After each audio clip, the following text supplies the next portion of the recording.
Have you ever wondered what was in the growing medium in this hydroponic bed?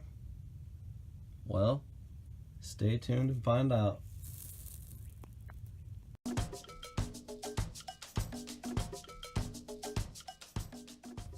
I get a lot of questions about the growing medium I use in this hydro bed, so I thought today maybe we could take a closer look at exactly what I use. Let's do it. These are the 3 ingredients that go in the mix. Over here we have pumice, chicken grit, and turfus. Pumice is awesome because of its light, porous nature. It's excellent at drainage, holding oxygen in those pores, food, water. Wonderful for microbial life.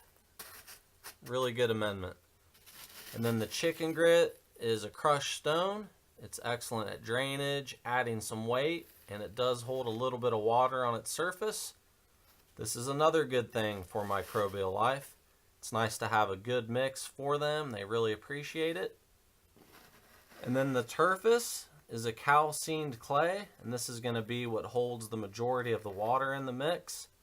It's good stuff. Relatively cheap. I believe it'd be the cheapest ingredient to this mix. I picked up a 50-pound bag for $25. The pumice is going to be the most expensive.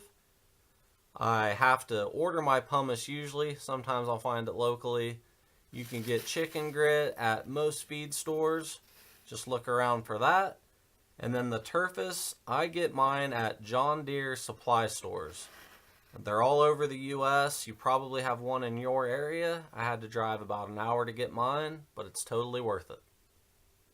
So what I do to prepare the mix is I fill a colander with the pumice and I rinse it off with a hose, and I do the same thing to all the ingredients. Just want to get rid of the fine particulates and the dust. I like a nice open mix, so I want to get as much of that stuff out as I can. It was quite tedious to fill in a 2x8 table with this. It took quite a long time to rinse it all off and get everything out there in the bed. But I like to think that it was worth it. Maybe I didn't have to do it, but that's what I did. So after I rinsed everything off, I just made my mix equal parts pumice, grit, and turfus. I believe I used a little less of the pumice. It's the most expensive element, and that's a big table, so I probably used a little less of that. But roughly, 1 part of each. Now, don't think that's what you have to do. Everybody's area is different. You have climates and microclimates. What kind of plants are you growing? What type of bed do you have? I always suggest running experiments before you do anything like this. I ran an experiment with the grit and the turfus in a smaller tub to get an idea of how it worked. I liked the mix, but it stayed a little too wet, it was a little too heavy, and it compacted fairly quickly. So I felt confident to add the pumice to the overall mix for the big bed to help with the compaction and aeration and the wetness of this mix.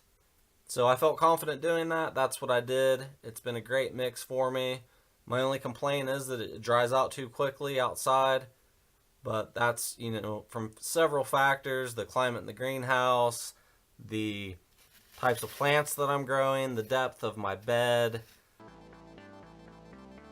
the fact that the system isn't automated. I have to come out and hand do everything. So if I automated the system and got a deeper bed, this mix would probably be just fine. The mix is great. I love it. It's fantastic for microbial life. It's easy to get plants out of it. Any compaction issues, which you're going to have after settlement, especially after several years, I just go through with a fork and just aerate it that way. So it's been an excellent mix. Well, there's the mix. If you have any questions or comments, please leave them below. If you enjoyed this video, it'd be great if you hit that thumbs up button. New subscribers are always welcome, so come on over. Thanks for watching, and have a wonderful day.